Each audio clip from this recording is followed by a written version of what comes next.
Homeschool moms love to chat about what homeschool curriculum we're using, what we've used in the past. On YouTube, you'll see, especially this time of year, all the hauls of here are my plans for the next year. And we'll often chat, when you're talking to someone at the park day or something, why you chose a certain math program or why you chose to not use a certain history program. But what you don't find often is kind of a direct comparison between two programs and why you chose one over another.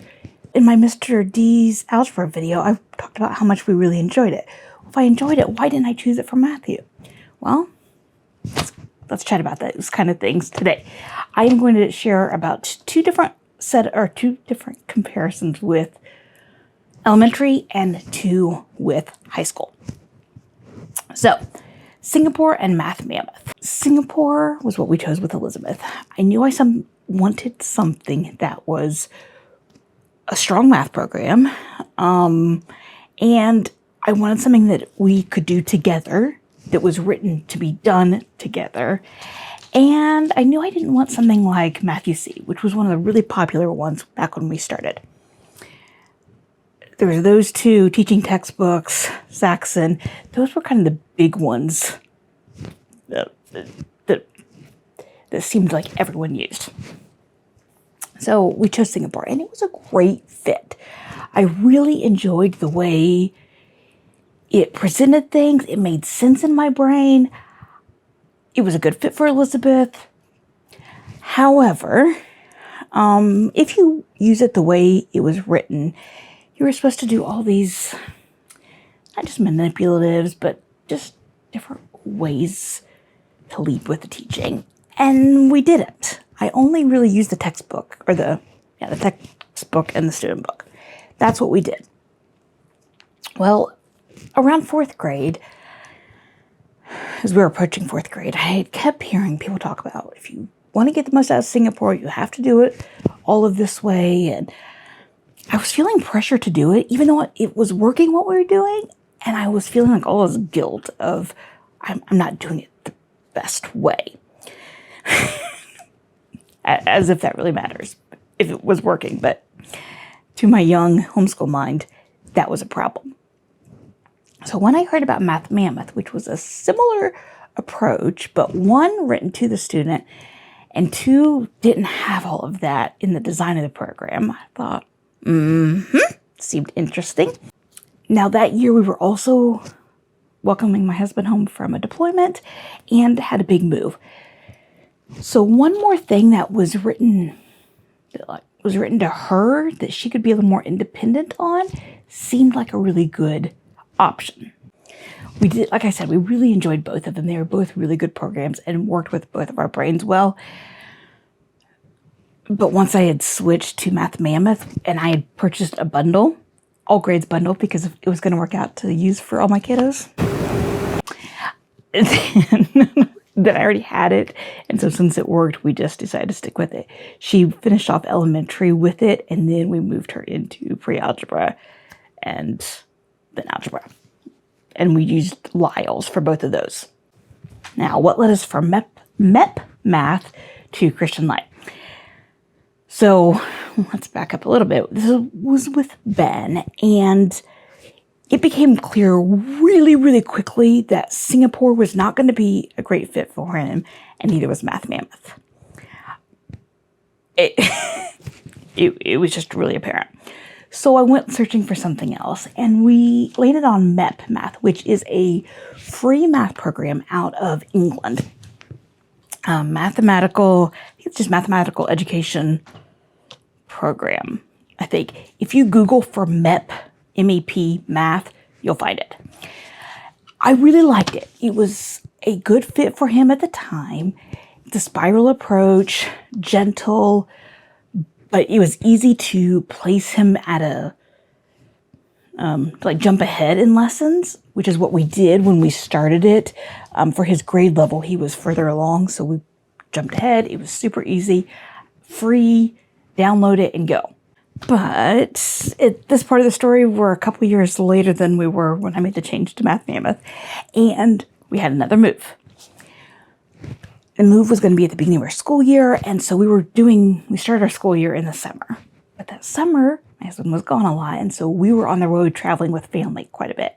I needed something that was super portable. MEP, while it was easy to use, I did have to download it, and like the lessons, I forget how many lessons were in a download, like 10 lessons or something. So then I had to download a bunch of those.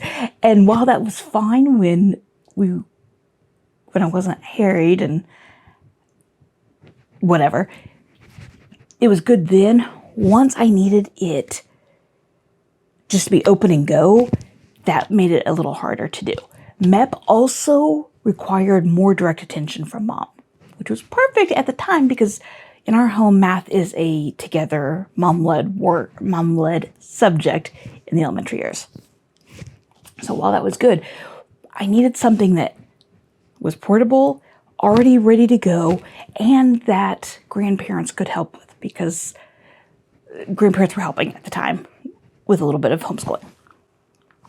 So I landed on Christian Light. If you're not familiar with Christian Light education, they come in workbooks that are, I think there's 10 to a grade level. So again, it's easy to jump ahead if you need to start at a higher point in a grade, which I liked. Each lesson is very clear. It's like 2 pages, front, side-by-side pages. Maybe like 5 or 6 problems and then some, and then I think there might have been like a couple review problems as well. Both of them are spiral programs.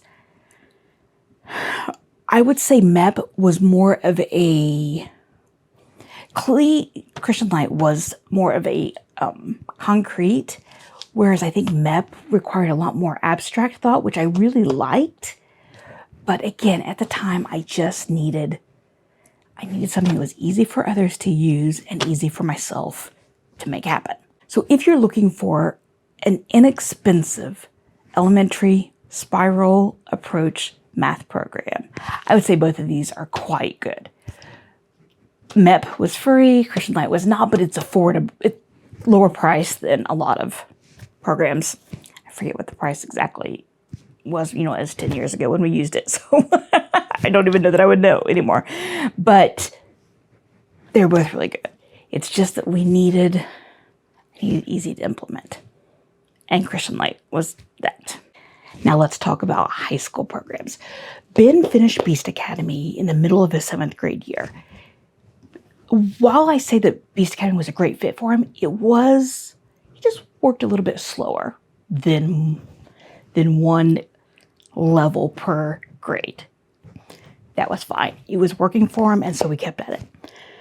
But that meant that we finished 7th grade, or we finished mid-year 7th grade, but we needed something else because I didn't want to start him in algebra until 8th grade because I didn't want him, taking a summer break during the middle of a math subject. So I had Lyle for Ben, this is what Elizabeth used for pre-algebra. But knowing like how Singapore and Math Mammoth were not great fits, I had an inkling that Lyle's wasn't going to be a good fit for him either. It was just going to, both of these are pre-algebra, and I think this one is actually Algebra 1, maybe. I forget. It's called Elementary Algebra, which I think is Algebra 1. Anyway, knowing that we just needed something to tide us over for a few months, I thought I would try Lyle. It was just a few months. It was going to be fine. Well, it wasn't.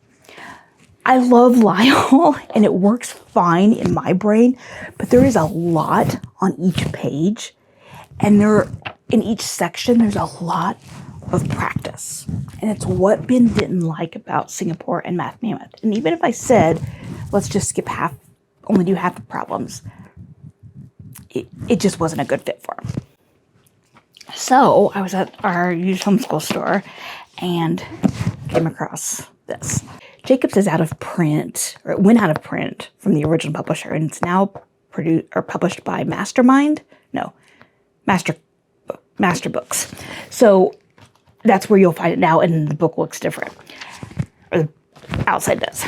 Anyway, inside of it, in each chapter, so it was a lesson 1, and then there was set 1, which is just this section, 10 problems, set 2, and then set 3.